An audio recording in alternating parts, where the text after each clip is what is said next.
Mohon izin, saya Febri dari Tribun News, bertanya terkait melihat kondisi Indonesia saat ini, yang mulai kemarin ada bencana alam di Sumatera sama Aceh, terus kemudian bahkan polemik masalah MBG, makan bergizi gratis, yang sampai sekarang juga masih menuai sorotan. Nah, bahkan di Madiun kemarin juga ada kayak pembubaran diskusi bedah buku, padahal di daerah lain seperti Trenggalek juga aman-aman aja. Apakah itu yang melatar belakangi pertemuan Ibu Lili pada kegiatan kali ini, dan apa yang mau disampaikan pada masyarakat seperti itu? Terima kasih. Assalamualaikum warahmatullahi wabarakatuh.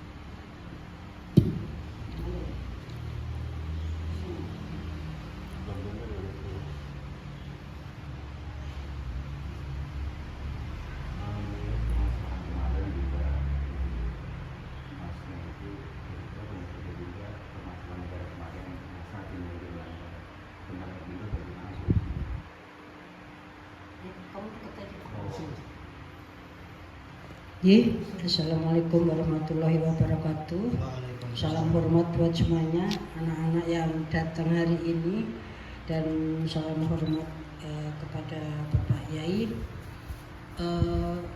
Saya boleh nggak saya sampaikan dulu, karena aku takut sama leluhur kita. Boleh aku sampaikan dulu ya? 2 menit aja. Masalah ini kita sampaikan dulu kepada para bini sepuh pemangku adat, para bini sepuh pemangku agama, para bini sepuh pemangku Republik Indonesia. Jadi Pak Yai ini adalah tokoh para bini sepuh pemangku agama. Terus para bini sepuh Republik Indonesia, yaitu kalau zaman Pancasila Undang-Undang Dasar 45 itu para bini sepuh veteran, yaitu diantara adalah para bini sepuh pejuang 45, para bini sepuh PETA, pembela tanah air, para bini sepuh Dewan Perintis, dan para bini sepuh Macan Putih. Harapan saya hanya mohon keikhlasan dan mohon izin agar semua putra wayah yang ada di Indonesia ini bisa bersatu padu untuk menghadapi masalah-masalah negara Republik Indonesia. Itu harapan saya. Terus tadi menanggapi pembicaraan Mas tadi, menanggapi untuk keadaan negara ini, saya juga sudah nggak ngerti ya. Karena yang saya tahu, saya diberikan wasiat kepada Bapak Presiden Soeharto dan Bapak Presiden Gus Dur, yang masalah aseti memang harus diselesaikan secara prosedur hukum yang berlaku. Tadi sudah saya sampaikan bahwa dunia ini ada payung hukum, dasar hukum, prosedur hukum, dan ada cuplaknya. Nah, sekarang ini status prosedur hukumnya kayak apa? Karena kalau bicara negara, dari sisi ekonomi keuangan perbankan itu sudah 90% rusaknya. Kami punya bukti. Nanti kalau Bapak Presiden mengizinkan suruh buka, saya buka semua. Ya, tapi saya mohon izin dulu, kan kita harus sopan santun sama beliaunya. Nah, terus secara demo politik itu juga sama aja. Terus secara sejarah sama aja, rusaknya sudah selama Indonesia berdiri nggak pernah pakai sejarah. Terus yang ketiga, security protection. Nah ini sekarang ini kan panjenengan tahu sendiri situasi dan kondisi bahwa TNI Polri juga hubungannya sudah tidak harmonis. Terus dibenturin kepada rakyat. Sebetulnya rakyat itu nggak ngerti apa-apa, tapi memahami persoalan negara. Tapi rakyat mau berbuat apa? Seandainya rakyat ini hampir 70% itu mengerti masalah negara, tapi rakyat tidak menginginkan ikut campur masalahnya mantan-mantan presiden, karena itu masalah yang susah dimengerti rakyat itu. Nah terus yang lain-lain, intinya kita hanya ingin membantu menyelamatkan negeri ini dan rakyat ini. Dan nanti diatur ekonomi keuangan perbankannya bagaimana, sejarahnya seperti apa, kami bersedia. Nah, di sini sudah kami sebutkan kan, kami ingin membantu sedikit mencairkan dana, mengalokasikan untuk meringankan beban masyarakat. Namun dalam hal ini kami mohon, satu, jangan dipotong pajak, yang kedua harus diikuti prosedur hukumnya yang berlaku. Terus yang kedua, mengembalikan panji-panji kehormatan yaitu Negara Kesatuan Republik Indonesia, NKRI, Undang-Undang Dasar. Kalau dipantau sekarang yang namanya NKRI, lambangnya burung Garuda, Pancasila, Undang-Undang Dasar 45 plus butir-butirnya, itu sudah harga bas. Jadi nggak bisa dikotak-katik, dikurangi, dilebihi, itu sudah nggak bisa. Terus di sini mengenai permasalahan perbankan itu juga sudah rumit banget ya. BI kita itu nanti detailnya kalau Bapak Presiden mengizinkan, kalau suruh buka tak bukain, masalah perbankan dan keuangan. Terus yang keempat, memberitahukan kepada rakyat agar memberikan keputusan itu jangan keliru gitu, karena sekarang ini kalau kita membela yang mana, siapa yang harus dibela. Kalau membela sendiri, rakyat itu harus mengadu kemana kan gitu, mengadu ke DPR, MPR juga kita dalam kesulitan gitu. Jadi seperti itu nak. Nah sekarang yang terpenting itu bagaimana caranya ada solusi, karena semua pada bicara ini, bicara itu, tapi solusinya nggak ada. Bagaimana solusinya supaya kita bisa menyelamatkan negara ini, kan nanti diatur dulu strategisnya kayak apa, tasdisnya bagaimana, programnya seperti apa, siapa-siapa yang harus melaksanakan. Kan seluruh menteri nggak bisa harus turun kan, itu nanti kalau bicara uang ya Menkyu, Gubernur BI, dulu saya dengan Bapak Presiden Soeharto seperti itu. Tapi sebelumnya saya lanjutkan, monggo kita minta pituah dulu kepada Bapak Pemangku Agama, yaitu Bapak Kiai Haji Tantowi.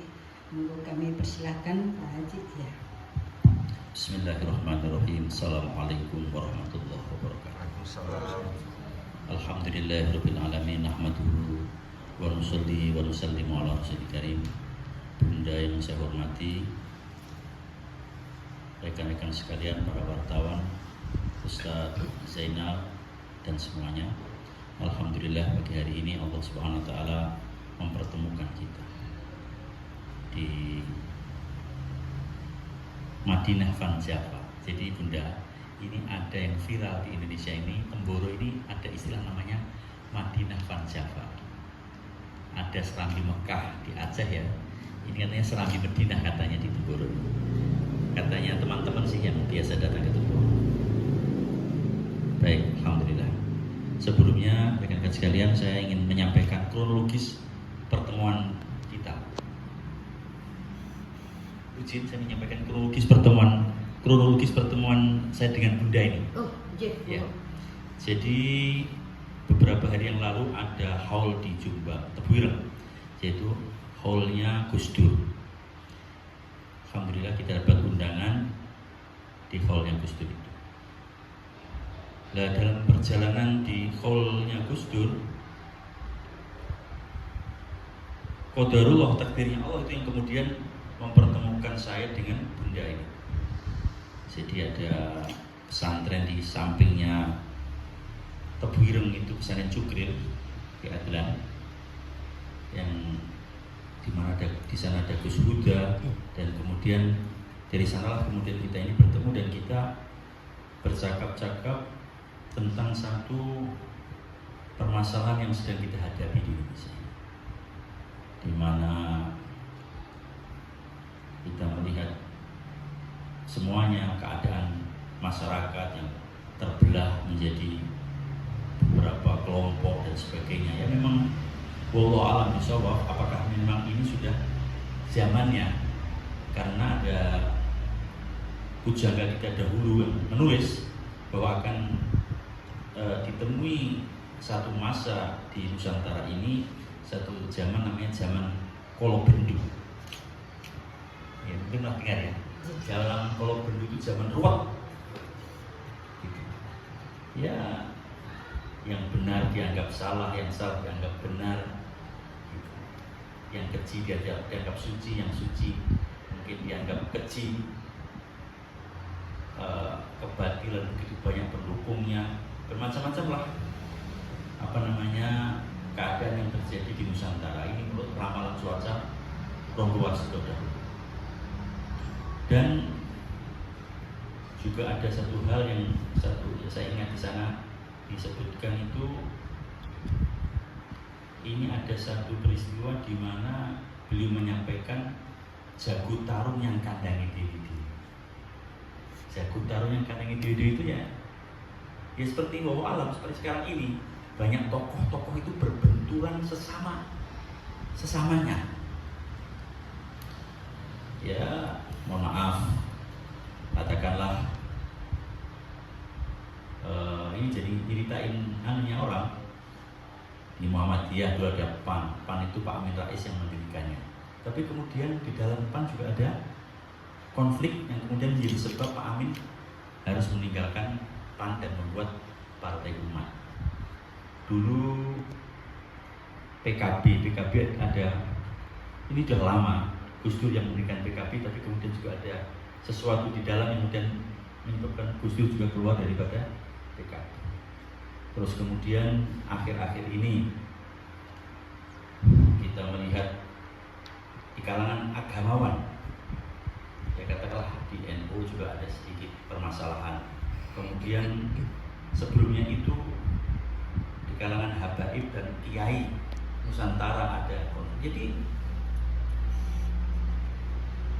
atmosfer Nusantara itu kok kemudian menjadikan keadaan menjadi sarut-marut macam begitu. Ya, teguran-teguran dari langit akhirnya datang. Wallahu a'lam bishawab. Ya, katakanlah peristiwa yang kemarin terjadi di Sumatera. Ya, kalau kita mengatakan itu adalah karena penebangan hutan, pertambangan dan sebagainya, mungkin juga. Tapi ini kan semua itu tidak terjadi begitu saja. Memang ada tangan-tangan, ada kekuasaan rakyat yang menjadikan itu semuanya dan menjadi teguran bagi kita semuanya. Ya, kalau Al-Quran mengatakan kan dhaharul fasadu fil barri wal bahri bima kasabat aydin nas. Telah terjadi kerusakan di daratan dan di lautan karena ulah tangannya manusia. Nah, ini kan repotnya itu kalau manusianya itu kemudian tidak menyadari akan kesalahannya. Maka ya pertemuan kita pagi hari ini salah satunya adalah untuk bermuhasabah, untuk kita itu hisab diri kita ini. Ini opo jadi salahku. Kok tak opo salahku jadi salah itu wakil. Yang masalah itu kalau salah nggak merasa salah itu yang masalah. Ya karena itulah pertemuan kita semoga menjadi modal bagi kita untuk tobatan, untuk bertobat. Tobat itu kembali kemana? Kembali kepada siratal mustaqim, kepada jalan yang lurus, kepada jalan yang benar. Kalau dahulu kita kembali, kalau di NU kembali kepada TikTok 26. Nah kalau Republik ya mungkin kembali kepada Undang-Undang Dasar 45 dan Pancasila apa begitu ya. Itu kembali kepada Allah sebagai kuasa tunggal yang telah mengatur kita, memberi kita kenikmatan yang tidak bisa dihitung, satu negeri yang indah, zamrud dari surga yang jatuh ke bumi. Katanya Nusantara itu kan seperti itu. Tapi zamrud itu kemudian sudah berantakan, nggak karu-karuan. Ya tentu semuanya itu karena kita yang memegang amanah ini tidak amanah. Kalau memegang amanah tidak amanah kan namanya kiamat. Ya karena itulah Dari beberapa diskusi kami ngomong dengan Bunda, akhirnya pertemuan ini dibuat, di mana Bunda Lili ini ada yang melatar belakangi. Beliau ini dulu sudah berjumpa dengan Pak Harto, keluarga beliau dekat dengan keluarganya Pak Harto, dan kemudian ada dokumen-dokumen yang beliau miliki, di mana amanah leluhur itu dipegang oleh beliau gitu. Ya ini apa namanya, sebagian teman saya diskusi macam orang bilang lagu lama, kalau boleh ya, macam lagu lama. Ada orang bilang lagu lama karena akan ada dana amanah, dana revolusi itu macam menjadi pembicaraan banyak di kalangan masyarakat kita, juga di YouTube saya. Dan semua sementara ini masih tanda tanya, orang bilang menjadi misteri. Nah, semoga yang dulu-dulu katanya misteri ini tidak lagi menjadi misteri. Ini harapan kita semuanya. Dan itu juga saya mau mengabarkan ini satu pintu daripada jalan semoga menyelesaikan permasalahan nasional. Karena pada hakikatnya sebenarnya yang menyelesaikan masalah kita itu hanya satu saja, yaitu datangnya pertolongan Allah SWT. Bila Allah menolong kita, selesai masalah. Dan bagaimana itu jalannya Allah menolong kita? Itu terserah Allah. Nabi Musa ditolong dengan terbelahnya lautan, Ibrahim ditolong dengan padamnya api. Dan ini masalah di Indonesia itu ditolong dengan bagaimana? Wallahu a'lam bishawab. Hanya kita ini air mengalir, mengikuti jalannya takdir itu. Semoga kita ini menjadi apa ya? Menjadi orang-orang yang digunakan oleh Allah untuk menjadi sebab datangnya penyelesaian kepada segala permasalahan.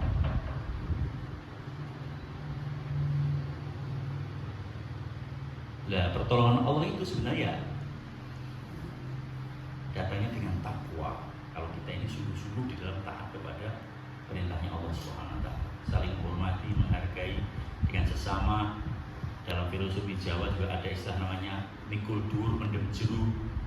Jadi ya kebaikan-kebaikan leluhur diangkat, kalau ada kekurangannya ya disembunyikan. Karena kekurangan saudara kita itu kekurangan kita. Nah sekarang ini kan permasalahannya itu semua banyak di antara kita ini. Bahasa Jawa itu membroworo itu apa ya?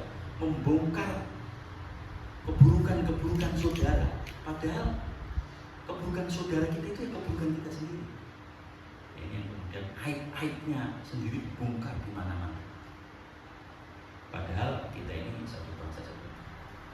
Makanya ya kita harus ada keterbukaan hati, kelapangan dada, menerima semua kekurangan daripada teman-teman kita semuanya, saling menghargai, menghormati suku, adat, bangsa, agama, dengan senantiasa berpijak kepada pedoman masing-masing.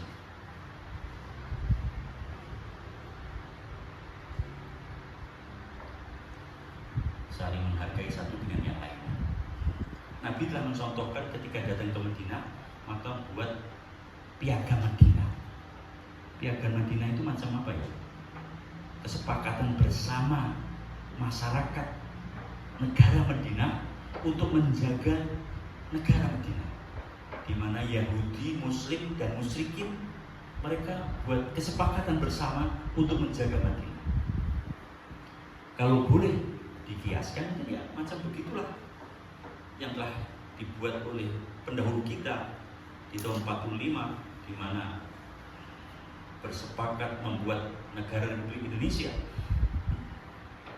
Semua agama, suku, bangsa telah bersepakat bersama untuk menjaga NKRI dari segala bahaya-bahaya yang ketika itu akan menerkam, di mana Jepang belum meninggalkan Indonesia, kemudian Belanda membawa sekutu lagi datang, sementara kita ini terpecah-pecah terpecah dalam laskar-laskar. Mantan peta dia punya kekuatan, kemudian Kenil mantannya tentaranya Belanda, dia bawa senjata, Laskar Sabilillah, Laskar Hizbullah, mungkin ada Partai Merah, PKI dia punya laskar-laskar. Jadi tahun 45, masa-masa 45 sampai 50 itu betul-betul kita berada di dalam suasana yang tidak bisa dibayangkan saat ini kan keadaan ketika itu.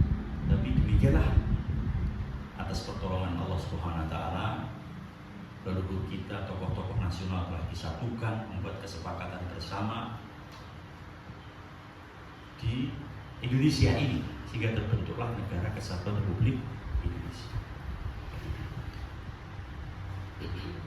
Maka ya kedepannya memang pertama harus diperlukan legowo semuanya untuk menerima segala perbedaan, memaafkan segala kesalahan, dan kemudian mulai melangkah dengan langkah-langkah baru yang lebih terarah, terukur, terencana, dan sebagainya.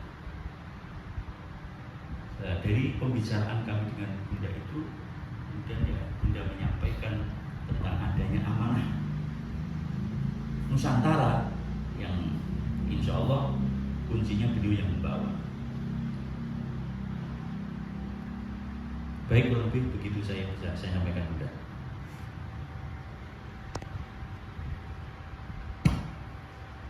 Terima kasih Pak Kiai Sepuh. Jadi saya ulas kembali sedikit, tapi saya perjelas. Kami sudah mengirimkan surat kepada Bapak Presiden, informal maupun formal. Yang garis besarnya aja nanti surat ini bisa you foto ya. Jadi yang intinya yang perlu diketahui oleh rakyat Indonesia beserta seluruh pemimpinnya itu adalah satu, pembayaran utang negara beserta penyelesaian masalah-masalah internal negara. Yang kedua, penyelesaian masalah keuangan dan perbankan yang sudah begitu rumitnya. Tapi belum saya teruskan bahwa situasi dan kondisi perbankan kita ini, saya minta izin dulu nanti dengan Bapak Presiden Prabowo. Kalau boleh saya buka, saya bukain.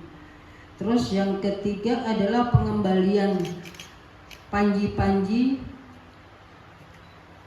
kehormatan bangsa dan negara, yaitu Negara Kesatuan Republik Indonesia NKRI, lambangnya burung Garuda, Pancasila, Undang-Undang Dasar 45 beserta butir-butirnya secara utuh dan murni.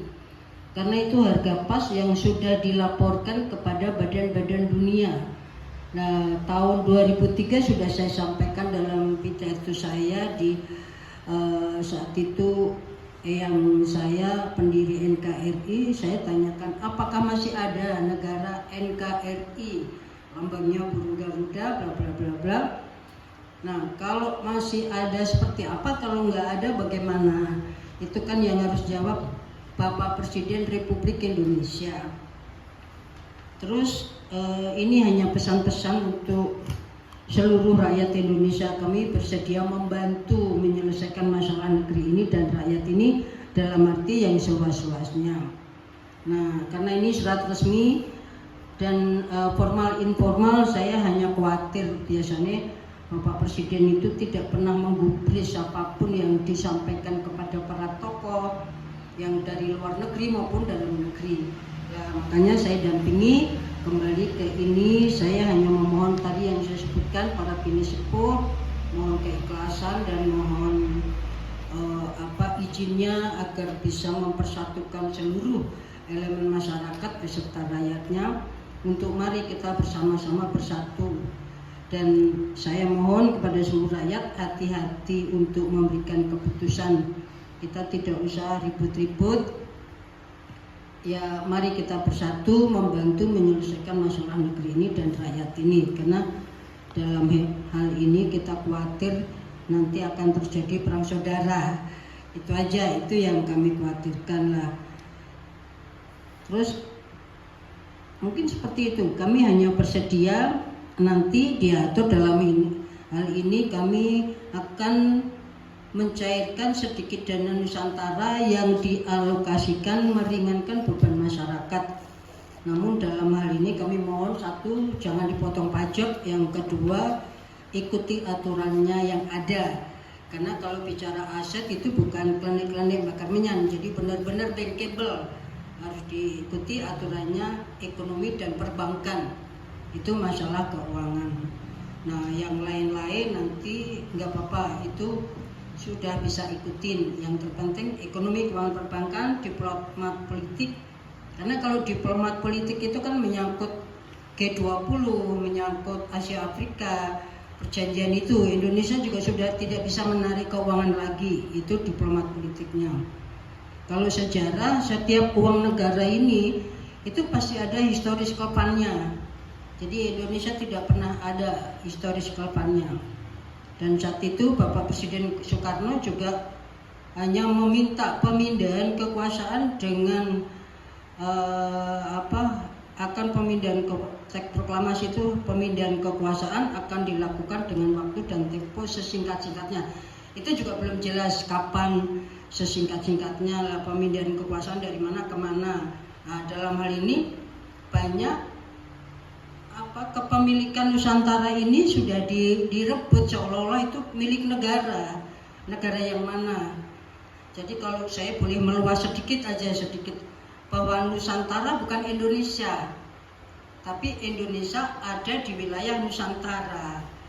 Jadi itu, jadi Bapak Bung Karno saat itu memproklamirkan tanah itu meminjam dan dibayar, ada suatu pembayaran, tapi pembayarannya di bank juga nggak cair kan gitu.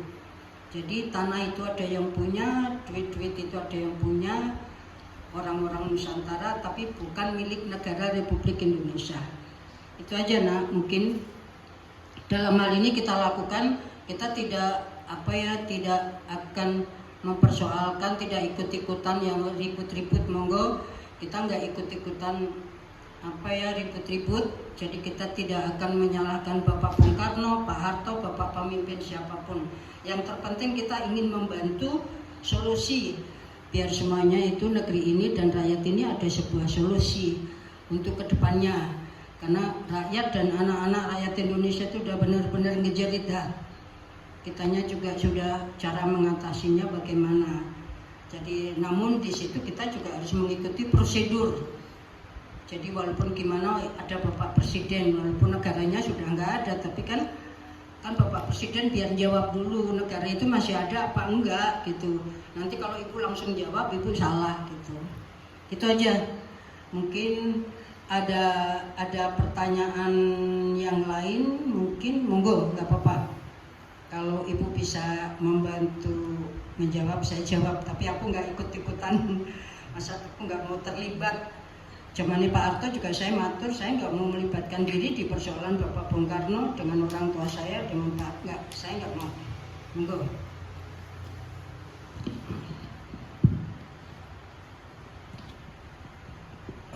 Saya mau tanya kepada Bapak Kiai. Tadi disebutkan ada kayak persoalan yang polemik Nahdlatul Ulama tadi. Nah, mungkin dari Kiai sendiri pesannya kepada masyarakat, khususnya untuk kerukunan umat beragama, apalagi juga ini masih momen Natal juga. Gitu, terima kasih. Baik, jadi untuk polemik yang terjadi di Nahdlatul Ulama, ya kita orang-orang bawah, kita ini doa nyadung pertolongannya Allah SWT begitu saja. Jadi bahwa alam bisawaf mungkin bagian dari dinamika karena begitu ya, dinamika dan ujian. Kiainya diuji, rakyatnya diuji, semuanya diuji. Maka ya kita orang-orang bawah, masyarakat pada umumnya ya agar terus berdoa kepada Allah agar datang pertolongan yang terbaik, solusi terbaik bagi tokoh-tokoh kita. Itu satu. Kemudian yang kedua, ya sekarang kita ini dalam suasana Desember, nanti tentu akan ada biasanya ini polemik panjang itu mengenai masalah toleransi. Saya rasa tidak ada satu agama yang luar biasa mengajarkan toleransi melebihi Islam. Sebagaimana tadi awal saya sampaikan, Nabi telah datang di Madinah, maka pertama kali menyatukan masyarakat Madinah, Islam, Yahudi lagi. Padahal Yahudi itu kan terkenal nakalnya luar biasa, tapi Nabi telah mengundang mereka untuk membuat nota kesepakatan bersama yang kemudian disebut dengan Piagam Madinah antara Islam, musyrikin dan Yahudi ketika untuk bersama-sama saling menghargai, menghormati, tolong menolong, menjaga negara Madinah. Maka demikianlah halnya kita di Indonesia, bagaimana semua kita yang tinggal di bumi Indonesia ini sehingga sekata bersepakat semuanya untuk menjaga NKRI, menjaga bangsa dan negara ini dari segala musuh-musuh daripada luar maupun dari dalam, dan kemudian bersama-sama untuk mensejahterakan bangsa. Begitu saling menghargai, menghormati dalam kaidah-kaidah yang sudah jelas. Masing-masing agama ini sudah punya pakem-pakemnya sendiri-sendiri, punya ritual sendiri, punya pakem sendiri-sendiri. Saling menghargai pakem-pakemnya itu, tanpa harus kemudian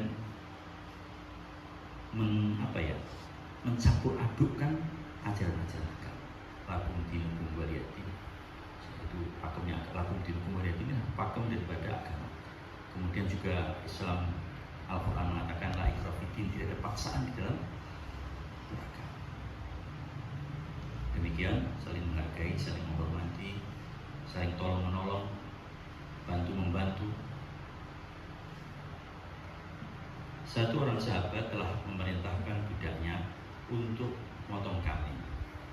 Dia katakan, jangan lupa nanti kalau kamu potong kambing ini, tetangga depan rumah kamu kasih. Ini ketika kambing diserahkan untuk disembelih.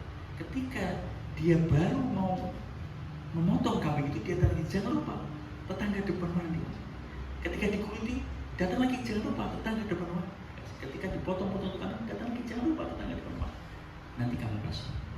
Tetangga depan rumah itu siapa? Tetangga depan rumah itu ternyata Yahudi.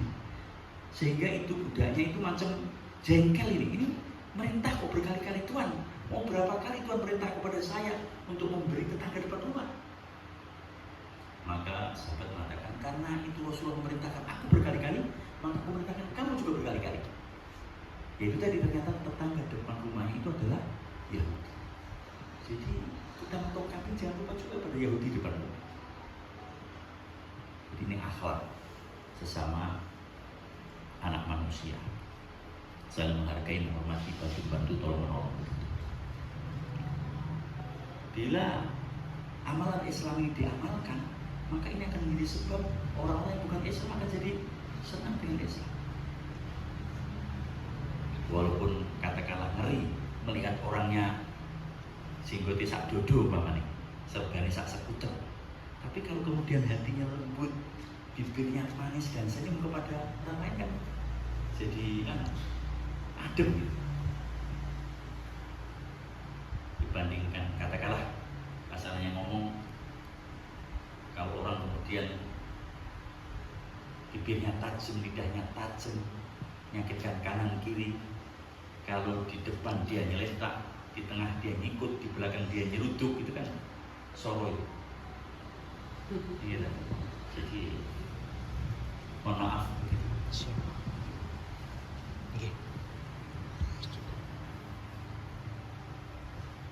Mungkin ada yang mau bertanya lagi? Sudah cukup. Iya. Sudah cukup. Matur Ya. suwun Bunda, Pak Yai sebelumnya. Ya, kita cukup. Kami mengucapkan mohon maaf jikalau tutur kita ada yang kurang dan lebih. Dengan Pak Kiai kami mohon maaf sebesar-besarnya. Terus Sama-sama. nanti akan kami tindak lanjuti sesudahnya nanti kembali ke Jakarta, karena kebetulan ini kan kemarin dari Haul Gusdur terus pinanggihan Pak Yai, ya monggo beliau bertanya Karena bagus untuk solusi negeri ini ya kami paparkan melalui putra-putri kita yang hadir pagi ini gitu. Jadi kami mohon maaf, mungkin cukup seperti itu. Mungkin kalau masih ada pertanyaan, terus ini kalau mau difoto surat ke presiden silahkan difoto aja. Jadi bisa nggak? Oh, oke. Jadi terima kasih sekali ya Nak.